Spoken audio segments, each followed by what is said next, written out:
E olha só, notícia urgente: Donald Trump e Elon Musk descobrem o maior escândalo da história até agora envolvendo o Brasil e autoridades políticas. E isso mesmo, nós vamos mostrar aqui agora. A casa caiu, pessoal.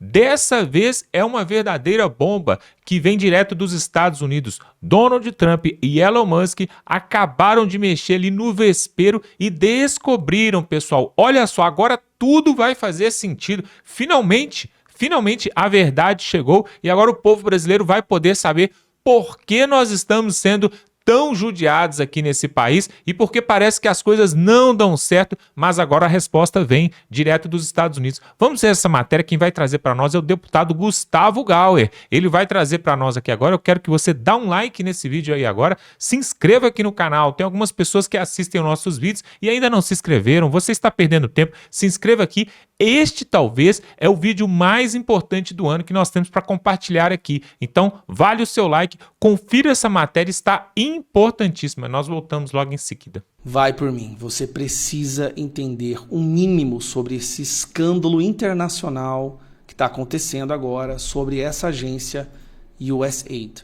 E eu vou, nos próximos minutos, te explicar. Você precisa entender isso, porque esse é o maior escândalo internacional da nossa história, que vai impactar dezenas e dezenas de países, vai derrubar muitos governos, vai derrubar muita imprensa, muito jornalista, muitas autoridades políticas, inclusive autoridades do judiciário.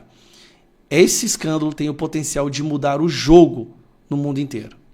Mas antes eu vou te explicar o que é isso aqui. O que é essa USAID que está todo mundo falando nos Estados Unidos e a imprensa brasileira está fazendo um esforço hércules para fingir que não está acontecendo. USAID foi uma agência criada nos anos 60 nos Estados Unidos com a fachada de ser uma agência para fazer ajuda humanitária, para ajudar pessoas pobres, miseráveis, para ajudar os desfavorecidos, para ajudar em áreas de risco, em áreas de desastre, mas na verdade essa agência foi criada pela CIA, pela CIA, a Agência Central de Inteligência dos Estados Unidos, para influenciar, manipular e controlar o debate político e enfiar goela abaixo uma agenda ideológica em dezenas de países debaixo de uma bandeira de ajuda humanitária. Desde a década de 60 eles fazem isso. Por quê? A CIA entendeu que seria difícil eles entrarem nos países, já que a CIA era conhecido como uma agência que tinha única e exclusivamente os interesses americanos e de espionagem. Mas criando uma agência de ajuda humanitária, eles teriam porta aberta para entrar nos países, comprar jornalistas, comprar políticos, comprar ONGs, financiar o debate político e basicamente controlar a política e as nações por completo. E assim foi criado, na década de 60, essa USAID, que tem uma tradução. US quer dizer Estados Unidos, AID é Agência Internacional de Desenvolvimento, né? Agency for International Development. Mas também tem um trocadilho. Aid, em inglês, quer dizer ajuda. Então é como se fosse uma agência de ajuda. E assim, eles começaram a influenciar o mundo inteiro. Só que, e aí que vem a questão, tudo veio à tona agora. Quando Donald Trump e Elon Musk chegaram ao poder, eles voltaram aos olhos para essa agência e começaram a analisar o que essa agência estava gastando, para onde ia o dinheiro. Afinal de contas, esta é a agência que tem o maior orçamento no governo americano. São 50 bilhões de dólares por ano que essa agência tem para fazer a sua política, né? Para atuar no mundo inteiro. E eles começaram a analisar onde que esse dinheiro estava sendo gasto. E aí, para surpresa de muitas pessoas, começaram a surgir alguns escândalos, como esses aqui que eu estou mostrando para vocês. 1,5 milhão para promover diversidade, equidade e inclusão nos locais de trabalho na Sérvia. Isso aqui é uma agenda progressista, de esquerda, né? 70 mil dólares para a produção de um musical sobre, né, diversidade, equidade e inclusão na Irlanda. Financiar uma ópera transgênero na Colômbia. Criação de uma história em quadrinhos transgênero no Peru.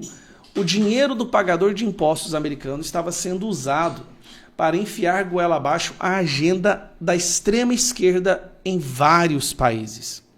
Se descobriu também que eles financiavam e transferiam dinheiro para mais de 6.200 jornalistas pelo mundo, 707 veículos de comunicação, inclusive aqui dentro do Brasil, assim como outras centenas de organizações não governamentais. Aqui no Brasil também, dezenas dessas organizações receberam dinheiro, como Fatos e Boatos, a organização do Felipe Neto, que é a Vero, se eu não me engano, e algumas outras, como o Artigo 19, que é aquela que está tentando empurrar a censura no nosso país. A USAID também fez lives junto com ministros do STF, e há várias denúncias ainda de que eles compraram aqui dentro advogados, políticos, jornalistas. Tudo virá à tona à medida que os documentos começarem a ser divulgados. É por isso que nós estamos entrando com pedido de CPI. Agora vamos para a parte que realmente chamou a atenção e por que esse escândalo é gigantesco. Bom, saiu também um ex-funcionário do Departamento de Estado, uma denúncia gravíssima, que foi essa aqui, ó. Bolsonaro era visto como Trump tropical pela USAID.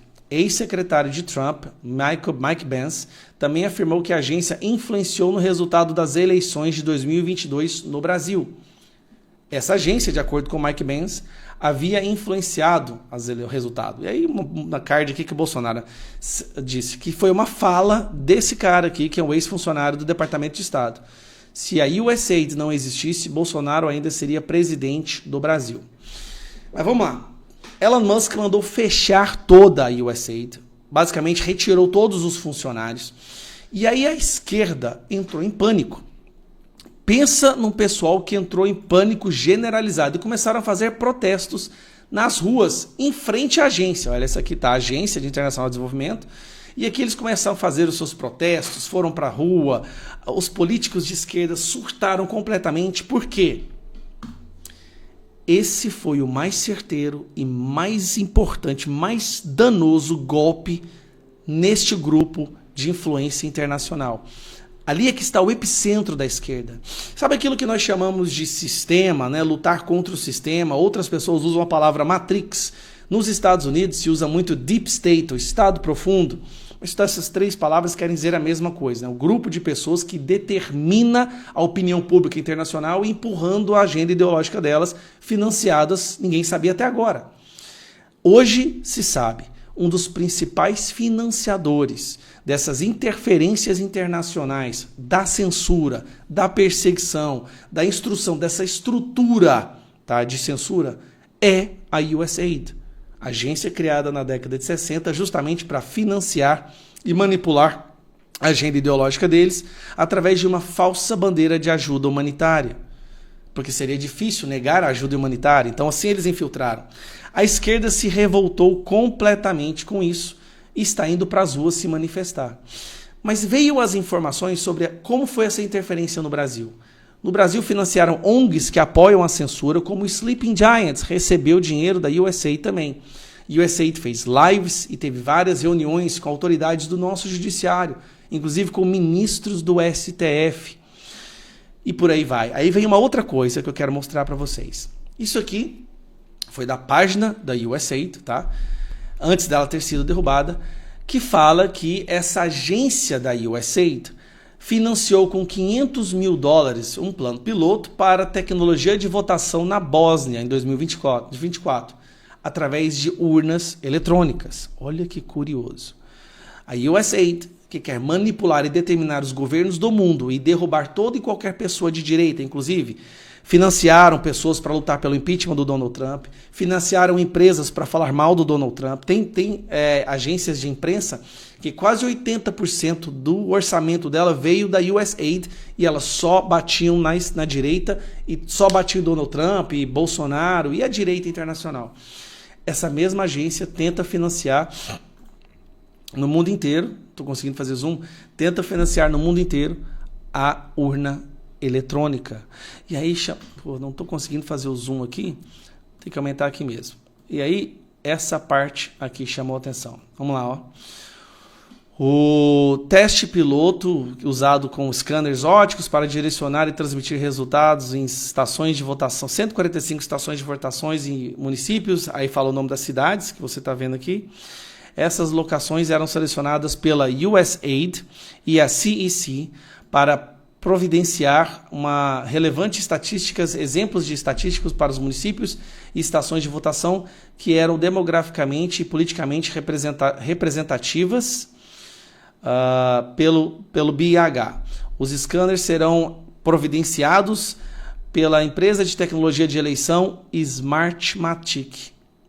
A USAID usou, presta atenção, para manipular a votação na Bósnia, com urnas eletrônicas, usou a Smartmatic. Qual é a empresa que fornece as urnas eletrônicas para o Brasil? Só uma pergunta. Espero não estar cometendo um crime e ser preso amanhã na nossa democracia relativa. Mas qual é a empresa que fornece urnas eletrônicas no Brasil? Por que a USAID chegou, figuras dos Estados Unidos chegaram a ameaçar o Bolsonaro se ele questionasse as urnas, se ele questionasse as eleições? Por que a USAID se esforçou tanto e colocou tanto dinheiro no Brasil para impedir que Bolsonaro fosse reeleito? Por que eles interferiram tanto aqui no Brasil, financiando ONGs, financiando a imprensa, fazendo reuniões com o nosso STF? Por que isso aconteceu? Esse é um escândalo de magnitude, gente, inimaginável.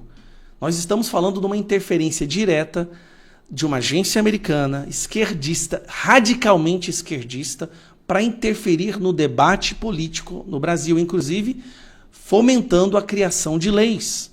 Todos esses projetos de lei que foram apresentados como o PL das fake news, que na verdade era para censurar o povo brasileiro, dentro do grupo que elaborou o projeto de lei, tinham pessoas de ONGs financiadas pela USAID. Você está entendendo? Está ficando claro a magnitude? Isso eu estou falando só do Brasil. Só que essa agência radicalmente esquerdista usou dinheiro americano para manipular a política em dezenas de países. E ao fechar essa agência, Elon Musk e Donald Trump estão dando o maior golpe no sistema, ou na Matrix. O jogo está prestes a virar. Os documentos começam a vir à tona em breve. Documentos que mostram como foi a interferência com o Brasil, como foi a troca de comunicação através de e-mails com figuras do Brasil, líderes políticos, membros dos funcionários públicos, membros da nossa justiça, com a imprensa, com ONGs.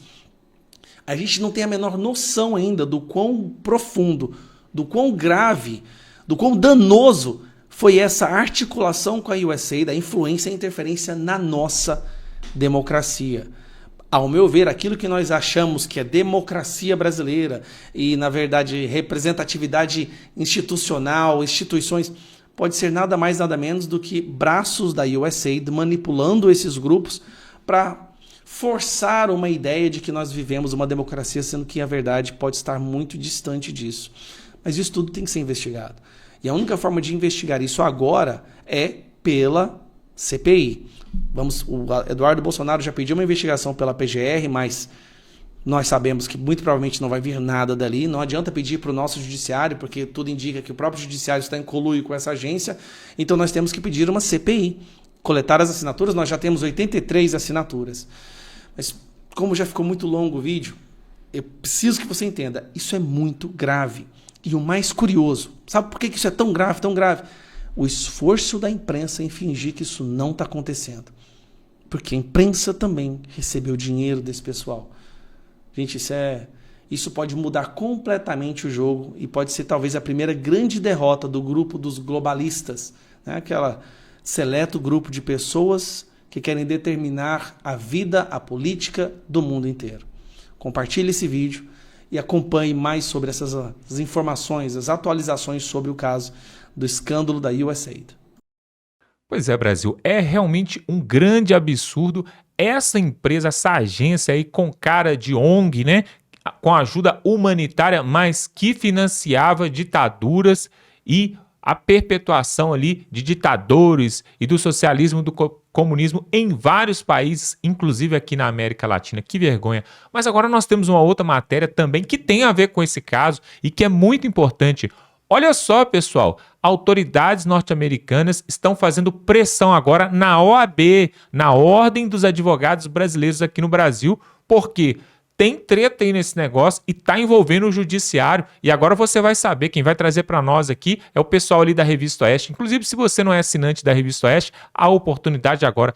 Vamos para essa matéria. Olha que absurdo, pessoal. Estão indo para cima agora da OAB, fazendo pressão, pessoal. A pressão começou, não tem como fugir. Agora a bomba vai explodir. Olha só o que eles têm para trazer. Bom, e lá nos Estados Unidos, o senador do Partido Republicano, Shane Jett, fez uma cobrança a Beto Simonetti, presidente da Ordem dos Advogados do Brasil, a OAB, para que a entidade faça a defesa da Constituição brasileira.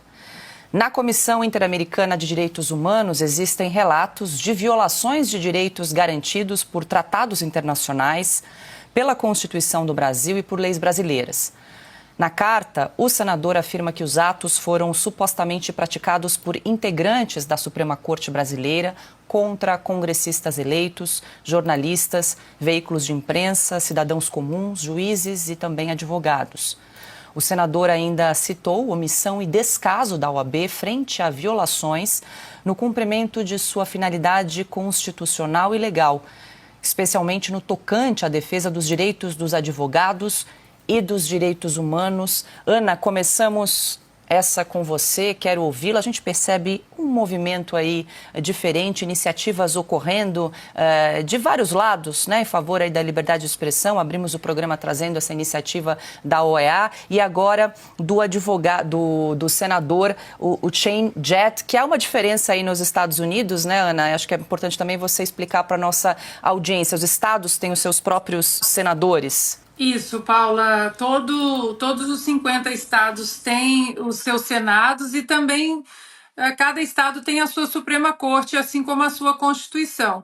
E o Shane Jett, ele é um senador do Senado de Oklahoma, mas ele também já fez parte do Congresso americano. É um senador muito atuante, principalmente nas comissões de negócios e comércio, de energia, e tem passagens por esses comitês, por essas comissões, ou seja, é um nome que, estando no Senado do estado dele ou no Congresso americano, é um parlamentar que está o tempo todo negociando, conversando, analisando documentos e principalmente relações entre os países. Então é muito importante, mesmo que hoje ele esteja num posto de Senado, no Senado do estado de Oklahoma, ele continua com essa abertura para discutir, porque aqui os estados também têm essa liberdade para discutir assuntos sobre direitos humanos e direitos civis que possam, de uma certa forma, não apenas interferir no país, Estados Unidos, mas nos estados também, já que desde a formação dos Estados Unidos, as próprias 13 colônias, cada uma tinha liberdade para construir as suas relações com outros países, relações comerciais, enfim. E isso seguiu durante toda a história dos Estados Unidos. Então, hoje, cada um dos 50 estados continua com a sua autonomia de negociar, de fazer tratados com outros países e de alertar, inclusive, o governo federal se algo está errado nessas tratativas e nessas relações.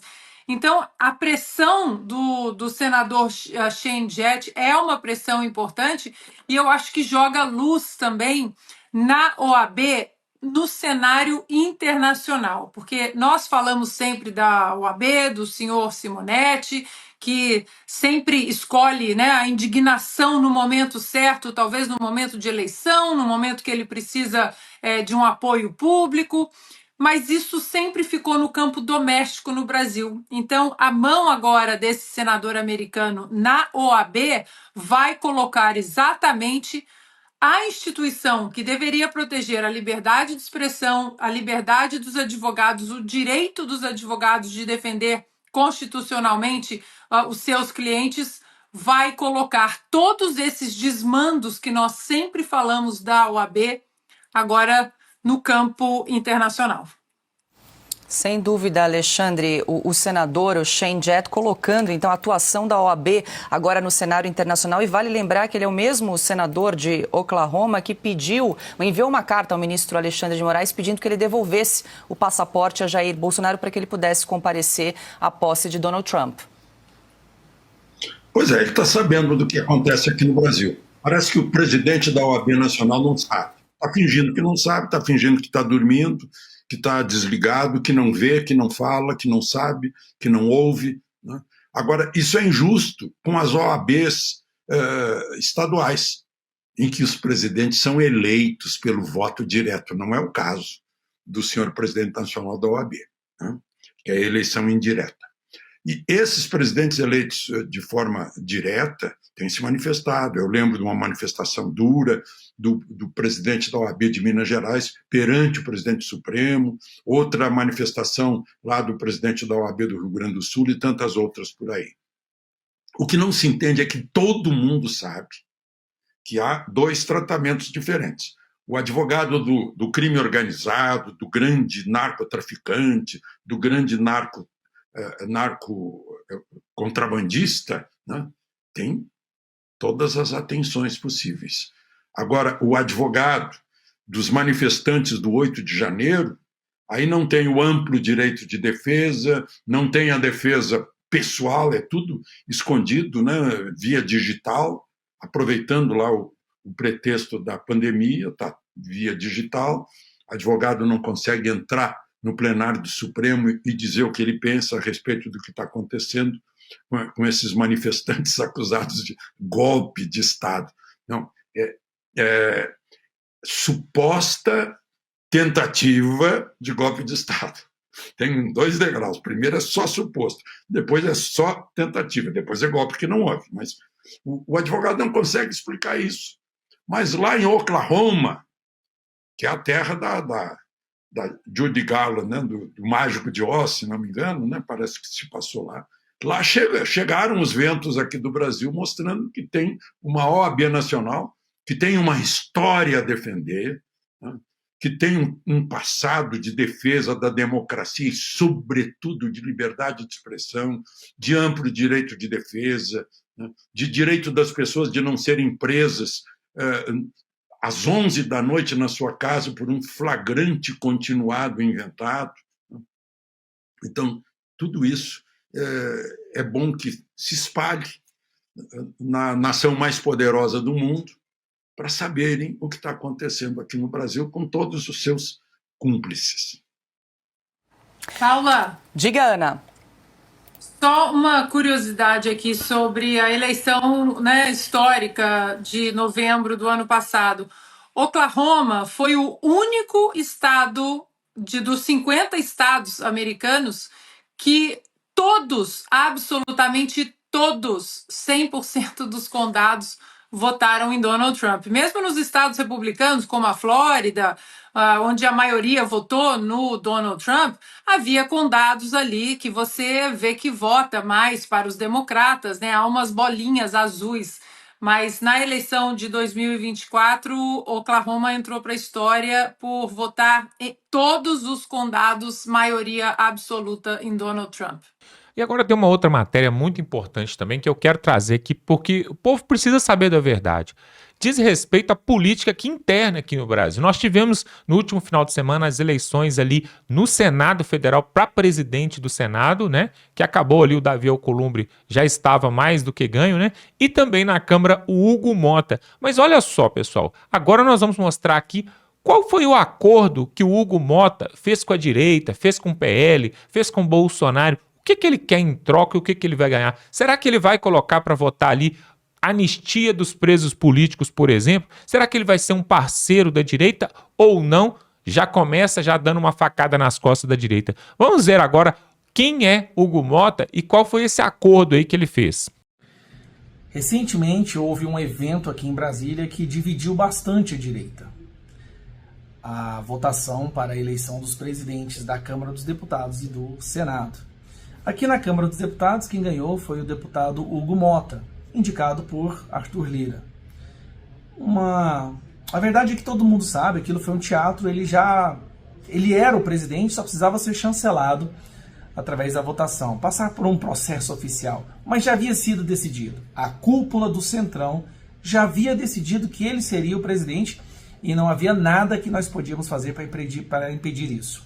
Ou nós criaríamos antagonismo e mais racha contra o ele ou o centro, ou nós tentaríamos nos aproximar com a possibilidade de ter as nossas pautas avançadas.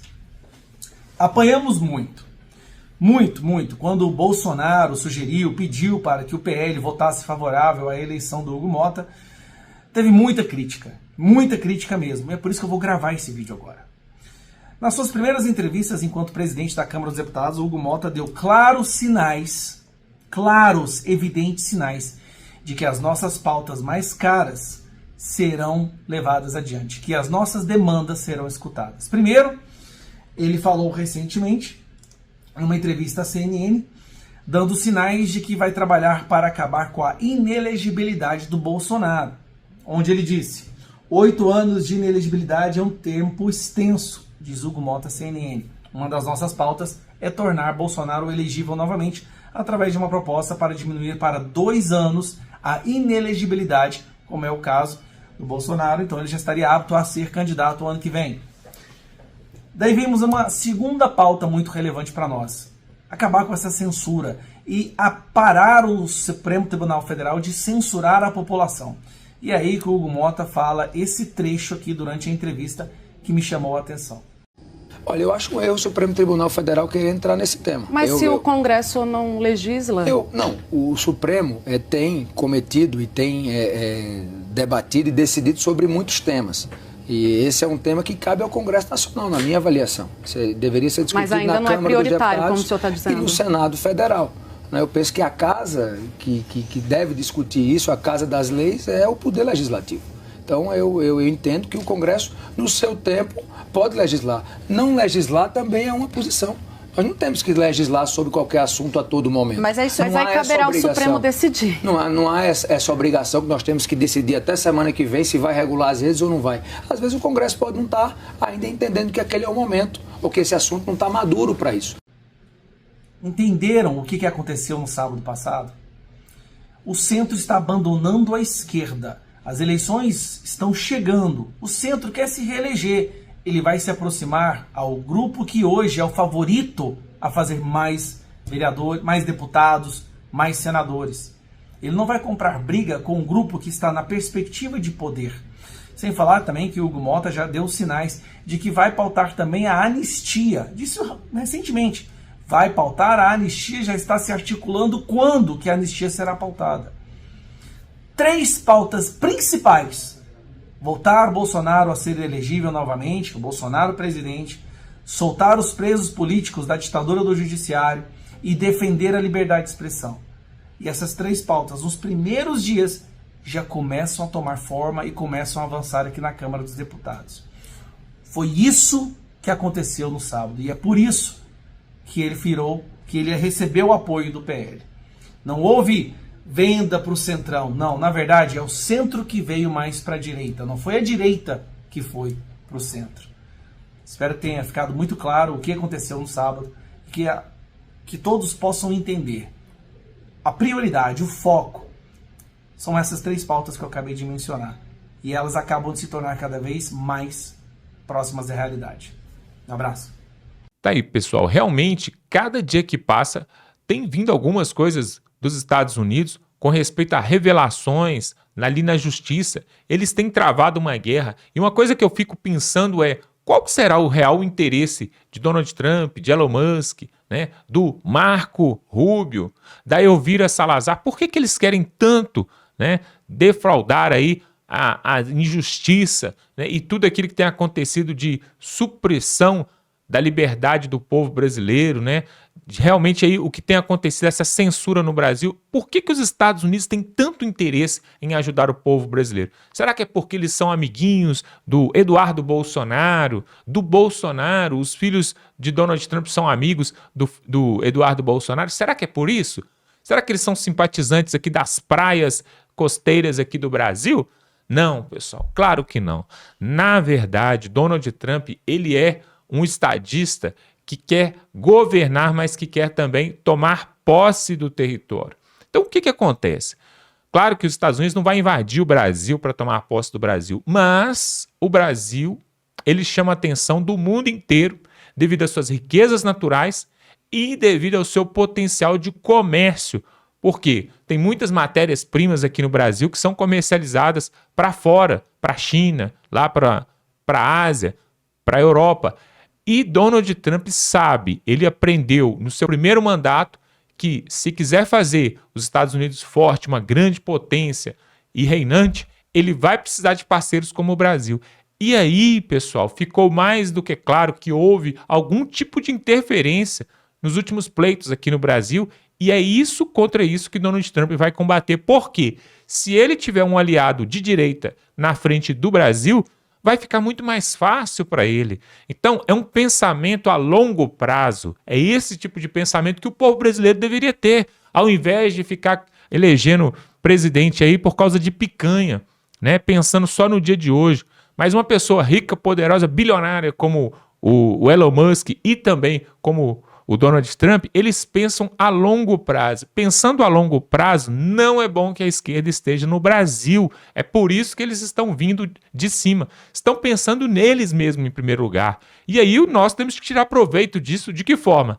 Fazendo com que a verdade venha à tona, né? E apoiando esse tipo de ação e que eles possam vir mesmo. Inclusive, a OEA já marcou data para poder estar aqui com representantes aqui. Uma comitiva vai estar no Brasil e vai fazer perguntas aqui para o Judiciário, para o Legislativo e para o Executivo para saber sobre essas denúncias que senadores e deputados levaram lá na OEA. Eles querem saber até que ponto isso é verdade ou não, com respeito à liberdade de expressão do povo brasileiro, a prisão de patriotas, a prisão e até mesmo o exílio de jornalistas que estão nos Estados Unidos até hoje sem poder pisar no Brasil. Então essa comissão da OEA vai vir aqui. Tudo isso, pessoal, no final vai culminar, sabe em quê? Vai culminar em 2026, um personagem da direita, quer seja Bolsonaro, Tarcísio, Michele, Ronaldo Caiado, Pablo Marçal, seja lá quem for, vai entrar no poder em 2026 e o Lula já sentiu isso e ele já está mandando algumas alfinetadas aí para Bolsonaro. Olha só, eu quero que você coloque aqui nos comentários para 2026 quem que você acha que vai ser aí o real concorrente da direita que vai combater ali com respeito à esquerda nas eleições presidenciais. Será que vai ser o Pablo Marçal?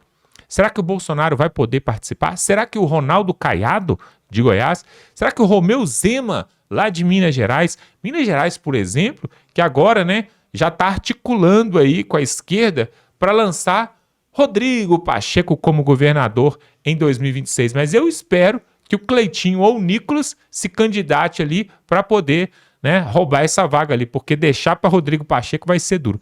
Pessoal, quero te convidar para se inscrever aqui. Se inscreva aí, tem um botão aqui embaixo, pessoal. Se inscreva no canal, vamos fortalecer. Se você quer realmente o Brasil tendo a liberdade de volta, tendo realmente a justiça sendo feita, e a democracia, né? A real democracia, não é essa aí que eles falam, de volta. Então se inscreva aqui no canal, dá essa força aí, dá um like no vídeo, pega o link desse vídeo, manda no grupo da família, no grupo do WhatsApp, porque aí você fortalece e está nos ajudando e ajudando o Brasil, tá bom?